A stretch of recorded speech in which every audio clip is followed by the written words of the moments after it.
बड़ी खबर आ रही है भिवंडी से। बता दें कि भिवंडी में नवनियुक्त खासदार जो महाविकास आघाड़ी से चुनकर आए हैं वो आज के दिन यानी कि चुनकर आने के दूसरे दिन ही एक्शन मोड में दिखाई दिए। बता दें कि भिवंडी के काल्हेर इलाके में नवनियुक्त खासदार सुरेश म्हात्रे उर्फ बाला मामा इन्होंने अवैध तरीके से कब्जा की गई जमीनों का जायजा लिया। यही नहीं, खासदार सुरेश म्हात्रे उर्फ बाला मामा इन्होंने यह भी कहा कि माजी केंद्रीय मंत्री कपिल पाटिल और उनके पुतने देवेश पाटिल के साथ मिलकर यह सारे जमीनों को हड़पा जा रहा है। वहीं पर यहां के बिल्डर अवैध तरीके से कब्जा कर इन सारे जमीनों पर अवैध तरीके से इमारतें खड़ी कर रहे हैं, जिनमें इन्वेस्टर बुरी तरह से फंसाए जा रहे हैं। बता दें कि किसानों की ज़मीनें यहां पर हड़पी जा रही हैं। किसानों के कंप्लेंट के बाद नवनियुक्त खासदार सुरेश म्हात्रे उर्फ बाड़ा मामा आज एक्शन मोड में दिखाई दिए। तकरीबन यहां पर 26 एकड़ की जगह जहां पर अवैध तरीके से कब्जा किया गया और बिल्डरों के द्वारा अवैध तरीके से इमारतें खड़ी की जा रही हैं और जिसके वजह से यहां के किसान और यहां के इन्वेस्टर बुरी तरह से फंसाए जाने का आरोप उन्होंने किया है। का काल्हेर गावातून मला अनेक शेतकऱ्यांच्या तक्रारी आल्या होत्या की त्यांची वडिलोपाची जागा असेल, काही खाजणची जागा असेल, मँग्रोव्ज असतील, हे सर्व गाडून शेतकऱ्यांना दमदाटी करून त्यांची फसवणूक करून या सर्व जागा या बिल्डरांनी इथले जे काही बिल्डर आहेत श्रीधर पाटील, भरत पाटील आणि दुसरा कोणतरी एक नितीन पाटील म्हणून बिल्डर आहे, हे सर्व बिल्डर खासदार, माजी खासदार आणि माजी केंद्रीय मंत्री कपिल पाटील त्यांचा पुतण्या देवेश पाटील यांच्या नावाने लोकांना, शेतकऱ्यांना खुलेआम धमकवतात, दादागिरी करतात।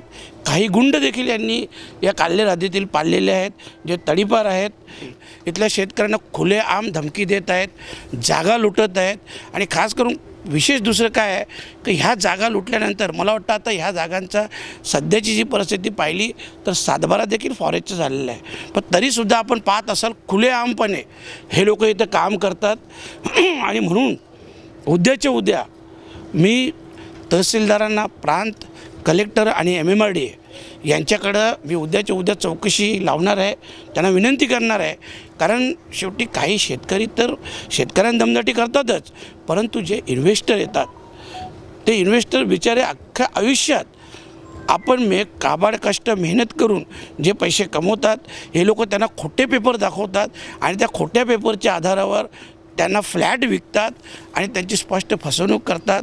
आज काही 100 करोडची फसवणूक कपिल पाटील आणि देवेश पाटील यांच्या माध्यमातून हे सर्व बिल्डर श्रीधर पाटील, भरत पाटील आणि दुसरे काय नितीन पाटील म्हणून आहेत, हे सर्व बिल्डर इथं लोकांची खुलेआम फसवणूक करत आहेत, दादागिरी आणि दहशत या भागात निर्माण केलेली आहे। आणि म्हणूनच मी आज शेतकऱ्यांच्या आग्रहास्तव बघा आज एवढी यांची जबरदस्त दहशत आहे की कुठलाही शेतकरी यांच्या विरोधात कोर्टात जायला तयार नाही, पोलीस स्टेशनला केस द्यायला तयार नाही, कारण त्यांची कोणी दखल घेत नाही।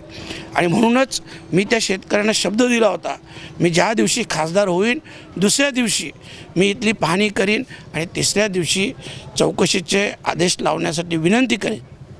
आणि तशा प्रकारे मी उद्यापासून चालू करणार की त्यांच्यावर कुठल्याही प्रकारची कारवाई होत नाही, कारण ह्या सर्वांचा जो गॉडफादर आहे अनधिकृत बांधकामांचा हा देवेश पाटील आणि कपिल पाटील आहे। आणि म्हणूनच मी त्यांच्या विरोधात अगोदरच रणशिंग फुंकलेला आहे।